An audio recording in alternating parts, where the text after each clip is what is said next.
আসসালামু আলাইকুম। নতুন আরো একটি ভিডিওতে আপনাদের সবাইকে স্বাগতম।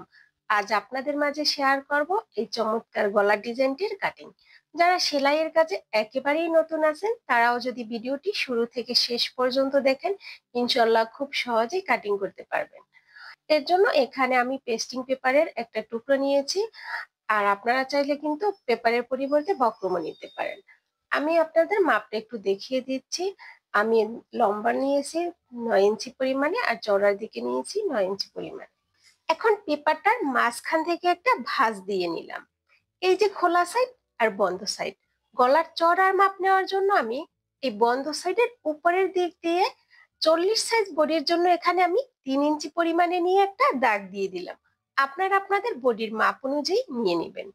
এখন গলার লম্বার মাপ নেওয়ার জন্য এখান থেকে ফিতা ধরে নিচের দিকে আমি 6.75 ইঞ্চি পরিমাণে নিয়ে একটা দাগ দিয়ে দিলাম। আপনারাও যদি গলা ছোট পড়তে পছন্দ করেন অবশ্যই একটু কমিয়ে নেবেন, আর যদি বড় পড়তে পছন্দ করেন একটু বাড়িয়ে নিতে পারেন। এখন এই সাইড দিয়েও আমি 3 ইঞ্চি পরিমাণে দিয়ে নিয়ে একটা দাগ দিয়ে দিলাম। এখন স্কেল দিয়ে আমি একটা বক্স এঁকে নিলাম। বক্সের ভিতরে খুবই চমৎকার একটা গলার ডিজাইন তৈরি করব।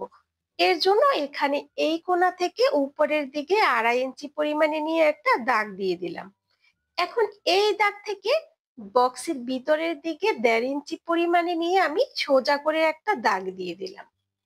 এখন নিচের দিকে আমি একটু ডিজাইন করব। এর জন্য এই বক্সের এই মাথা থেকে ধরে এভাবে করে আস্তে আস্তে করে এই দাগের সাথে মিলিয়ে আমি খুবই চমৎকার একটা ডিজাইন কিন্তু এঁকে নিচ্ছি। এখন হচ্ছে আমি উপরের দিকে একটু রাউন্ড শেপ দেব। এখান থেকে শুরু করে আস্তে আস্তে করে আমি উপরের দিকে উঠিয়ে একটু রাউন্ড শেপ এঁকে নিলাম। খুবই চমৎকার কিন্তু একটা আমার ডিজাইন তৈরি হয়ে গেল। এখন সেলাইয়ের জন্য আমি বক্রমের চওড়া এখানে 1 ইঞ্চি পরিমাণে নিয়ে পুরো ডিজাইনের সাথে ঘুরিয়ে ঘুরিয়ে কিন্তু দাগ টেনে নিচ্ছি। আপনারা আপনাদের পছন্দ অনুযায়ী গলার চওড়া বাড়িয়ে বা কমিয়ে নিতে পারেন। 1.5 ইঞ্চি অথবা আমি যা নিয়েছি 1 ইঞ্চি তার চেয়ে বাড়িয়ে নিতে পারেন। তো এখন আমি দাগ অনুযায়ী কেটে নিচ্ছি। যারা সেলাইয়ের কাজে একেবারেই নতুন শিখছেন তারা কিন্তু অবশ্যই আস্তে আস্তে করে দাগ অনুযায়ী কেটে নিবেন, এতে করে ডিজাইনের শেপ ঠিক থাকবে। আশা করি ভিডিওটি অবশ্যই আপনার উপকারে আসবে। এই ধরনের নতুন নতুন ভিডিও পেতে আমার ইউটিউব চ্যানেলটি সাবস্ক্রাইব করে রাখবেন।